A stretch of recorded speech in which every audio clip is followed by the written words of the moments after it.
They were different pools. I was trying to think if they had played each other earlier. I don't think so. No, I mean, you did mention Gwyn played a nail-biter set versus Bishop. Yes, she did play a, like, it was anyone's game. It was it was anyone's game up until the last round. Then it was very much Gwyn's game. But it was very close for 99%. It was such a sick set that the Bishop post-match tweet wasn't even Doomer. It was like, wow, great set. Yeah, yeah. I mean, Bishop, shout-outs to Bishop. Yeah, shout-outs to Bishop, by the way. Incredible player and just great dude. Great dude. Just wasn't able to play the game for the past month due to some really shitty life circumstances. Yeah. Thank God they're out of that now. Fine. Yeah, but, I'm really glad. But not playing for a month. Not being able to play for a month, and you're 9th losing to the person in losers finals. Yeah. That's pretty solid. That's pretty solid. I would be proud. Yeah. Doing a very, very good job there. But yeah, looks like our players are now getting into it. Got that button check down, getting used to that monitor setup. Always got to do that. Every time I sit down at the setup, I always do a button check just to make sure I know how it feels. Yeah. I've been bent on not button checking before, and ever since then I'm like, no, I'm going to button check. Yep. It's annoying. It takes long, especially if you're playing the game on base PS4. It takes forever, but... Well, thankfully, we don't have to do that. Yeah, thankfully, the people running bonus round are so good about getting setups. It's like the games that should be on base PS4 are this game on PS4 Pro or PS5, playing the PS4 version, and then Street Fighter 6, of course, all being PS5. Yeah, all being on PS5, and then I believe all the monitors for 6 were also 120 Hz. Yeah, they're using the Evo monitors, right? No, they're not using the Evo monitors. These are some other, I believe they're Asus monitors from most of them, but they're all the fancy schmancy HDMI 2.1. 144 Hz. Yeah. The whole works. Yeah. I wish they were those Evo monitors. Those are so nice. Now, these two characters are going to be schmoovin'. Yeah, I mean, this is what you're looking for. It is both these, both of them trying to play air superiority neutral, and really Millia has the ability to cover those air options a lot better. We see especially K20s the constant JS you say, air throw. Yeah, Gwyn does a really good job of just utilizing air throw and utilizing those yo-yo sets, trying to bait out the burst after that tap to star C. I think the funny thing too is Gwyn is so satisfied with K20 not bursting there. And just saying okay, you didn't burst, I just get my yo-yo set in the corner, hold these 3 mixes. Yeah.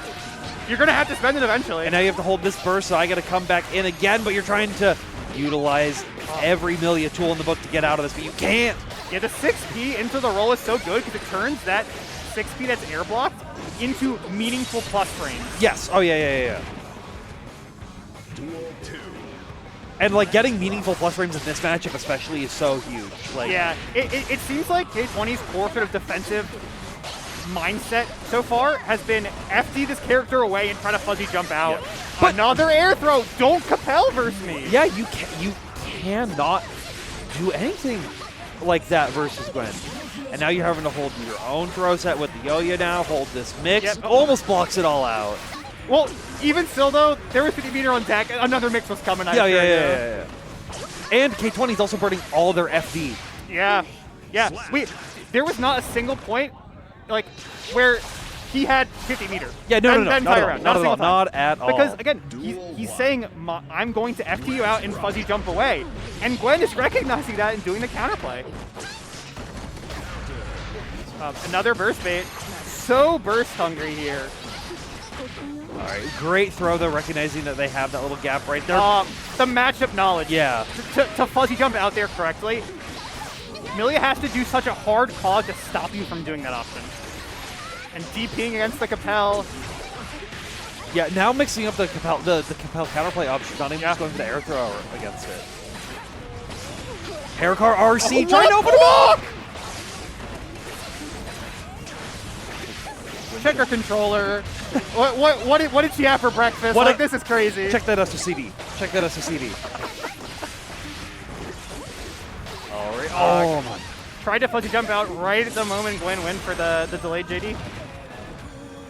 Duel 2. Let's rock. Gwyn is making it look way easier to block this character and get out of her setups than it is. Well, yeah, if I remember correctly, like Gwyn's pool also was like the Millia pool. I think there was I think K20 was in the winner side of that pool, if I remember correctly. So already having to go through that and already having to deal with the Millias, and also it's something in PNW, like you could say, you have to understand how this character works to be able to do well in this region. Exactly. Every PR, there's a Millia pool and there's an Anji pool, and it's a 50-50 which one you get.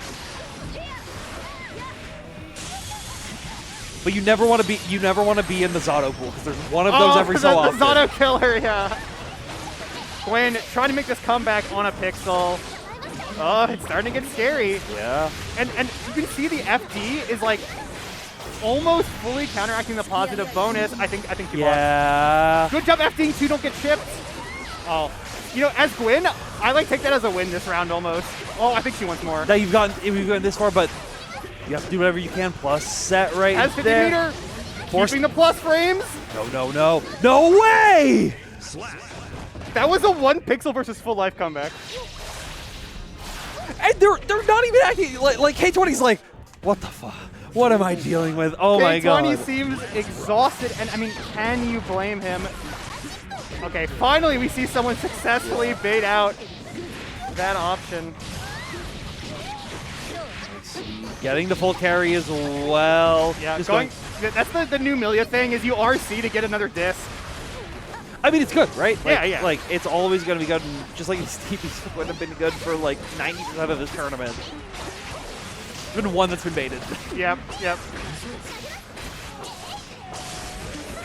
The return yo-yo actually forcing K20 to ground block.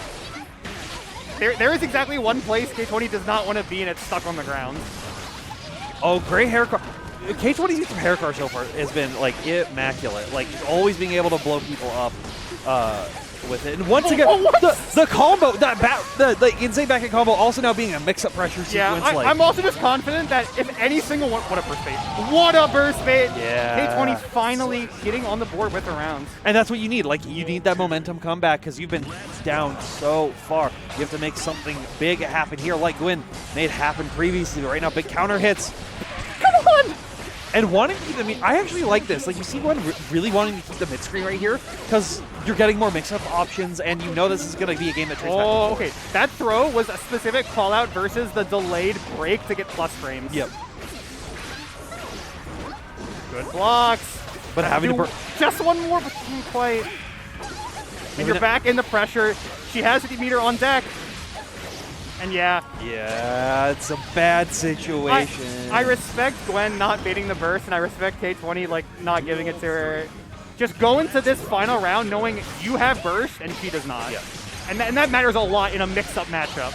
AC trying to bait out the burst right there early, trying to get K20 to pull that trigger early on, but they're one to hold it until the last moment. They know exactly when they need to use it, and they're waiting for these burst baits to come to give them more chances at life. Yeah, I mean, when you burst bait this much, it's like K20 has bursted 3 times this round already. Exactly. And now you can see they're getting a good hit off this. They're going to be able to get the mix, same side. It's unblockable. Unless you're ready for it. Of course. Sets it up, gets a hard knockdown. TK bad the moon! But didn't melt the meter in time, so the throw ends up working out. K20 keeping it alive for Portland. That's the guilty gear I want to see. That's real guilty gear. None of this pansy guilty gear. Yeah. That's laid all in the football field guilty gear. Real honest mix-ups. All right, good scoot to bring him down all the way there now. Just FDing out of the press. You know, the thing is like K20's burning all their meter, just FDing, not trying to take that early chip, trying to push them out. But it's like, but it's working. The FD isn't working, you know? Like, yeah.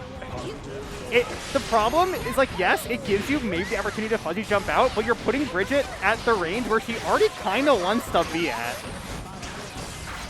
Yeah, I don't know. I'd have to, I need to dig into K20's brain about that, because, how do they think of this match, how they want it to go, how they're trying to live on a pixel right here, now make their own big comeback, Mixed City. Good blocks. Yeah, oh. No, the chip! He blocked it for the chip. No, so they FD'd, but they ran out of meter. Oh. Yeah, so they thought, it would be fine, but they had still too much of that penalty going through the previous FDs. A real big example of the earlier small choices you make having dire consequences for you. And speaking of dire consequences, this is a dire situation for K20. Gotta hold these plus frames. What's Isn't there a meter penalty for when you RRC the first bait? Finally, K20 gives it to her. Oh, Bridget doesn't have that. Oh, of course, of course. She needs it. Oh, yeah, just keeping it clean with the counter hit 2K. That's Gwyn popping off as well, sitting back in that grand finals. This has been a run of insane killer after insane killer. Yep. And Gwen has made it look like it wasn't that hard. No, they're showing Bridget dominance. Yeah. This is not something that we've really seen historically in PNW of someone coming in the past couple months and dominantly take. Like Gwyn was obviously playing elsewhere and was good in other regions, but still, this is like a newer name on the side of things, bringing the character that we don't really have. What Bridgets did we have before this that were like actively grinding the game? You know, there was D, aka Just Dylan. Are they? Are they even playing the game anymore? Who knows what the heck is happening up in Alberta? I mean, come on. Alberta's not real. There's Luke. Yeah, that's true. You see Luke pop up occasionally. That's true. But Luke is running off of like plus our fundies of that character. Yeah, kinda. Yeah, so that's gonna be Gwyn now making the full run back. Yeah. But can we see the full run that she's had? That's what I'm pulling up right now. It's been killer after killer. She's taken a tour of the whole PNW and just fighting all the good players. I was saying the other day, I want a bracket format where it's just me and you give me bottom seed to top seed one after the other back to back. I'll fight them all. You mean a Kumite? Yeah, sure, why not? Yeah, okay, yeah. That's not a Kumite. That's kind of a Kumite. So obviously what